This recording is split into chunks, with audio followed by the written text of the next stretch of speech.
Production support for award-winning News 6 has come from Whirlpool Corporation's Finley Division, working to make your life a little easier. Additional support has come from the Northwest Ohio Educational Technology Foundation and from this public television station. Hi, I'm Annette Shetty from Franklin Elementary School in Fayette, Ohio. Today on News 6, we'll meet a lady who's crazy about dolls, find out how animal feed is made, and visit a hog stockyards.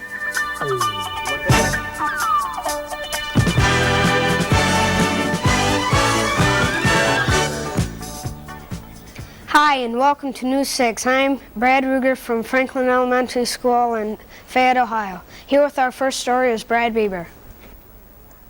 Monday through Saturday, area farmers travel to the local stockyard to sell their hogs. We went to the stockyards to find out what happens to the hogs after they arrive.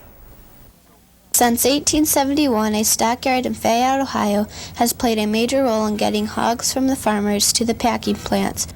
Presently owned by Lugabill Brothers Incorporated and known for years as Colgrove Brothers Stockyards.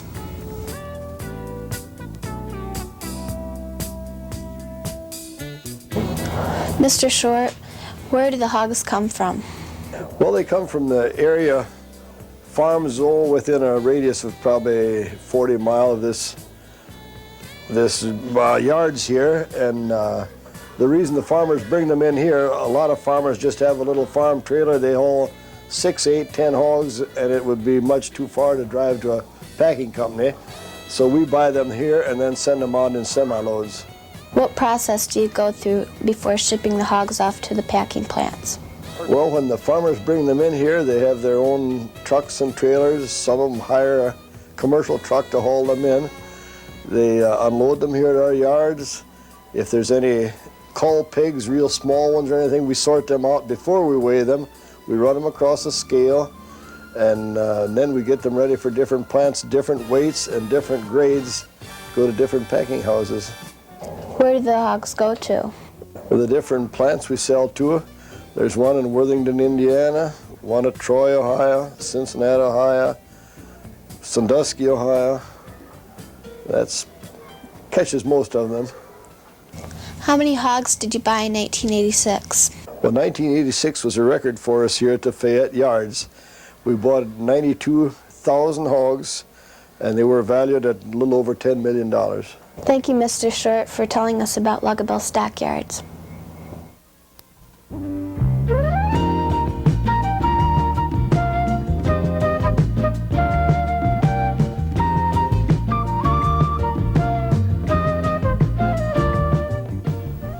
Today's show is being produced by Miss June Eicher and Miss Linda Hodges' 6th grade classes at Franklin Elementary School.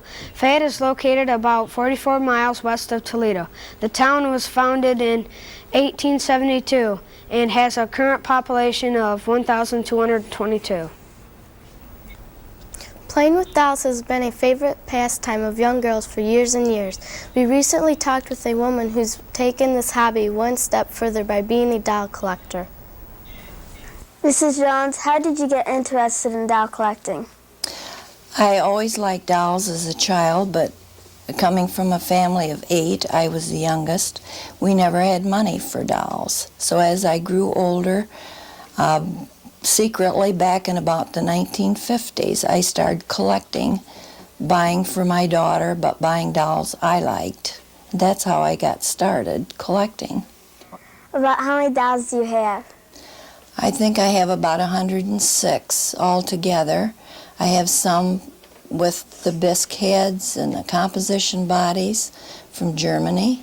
I have some with leather bodies, composition heads from Germany and France.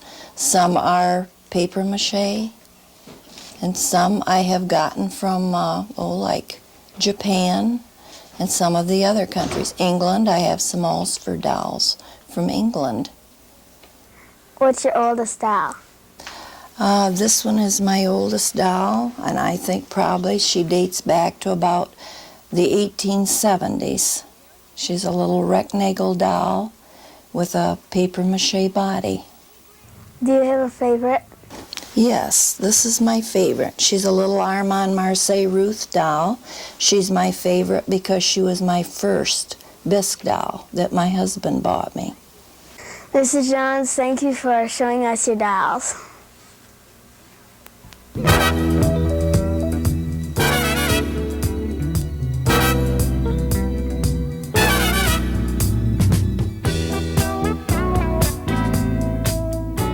Fayette Grain and Feed Mill makes and sells food for different kinds of farm animals. We visited the mill to learn how the feed is made. Mr. Groff, what kind of animals do you make feed for?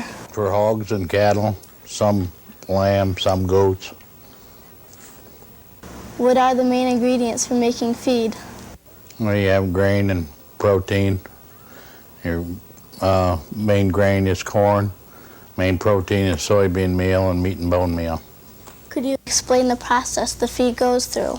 Well, they just ground a load of feed out here. The corn is weighed through the scale, and it's dropped into the grinder. The grinder grinds it up and blows it into the mixer. Then they take the weigh buggy scales and go back and get the protein, the supplements, mix it into the mixer. They're mixed together. If there's any vitamins or anything, that goes with it. And then after it's mixed, thoroughly mixed, then you load it into the bulk truck. How do you know how much of one thing to put in the feed? Well, you have to know what animal you're making the feed for. If it's a little pig, or if it's an old sow, or if it's a fattening hog, each ration, each animal gets a different ration, so you put in different feeds or different amounts. About how much feed do you sell in a day? Oh, that varies a lot. It's hard really to say. Some days we'll make 100 tons and some days less. Thank you, Mr. Groff, for showing us how you make the feed. That's all for this week's show. Join us next time when News 6 travels to Maumee, Ohio.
Production support for award-winning News 6 has come from Whirlpool Corporation's Finland Division, working to make your life a little easier. Additional support has come from the Northwest Ohio Educational Technology Foundation and from this public television station.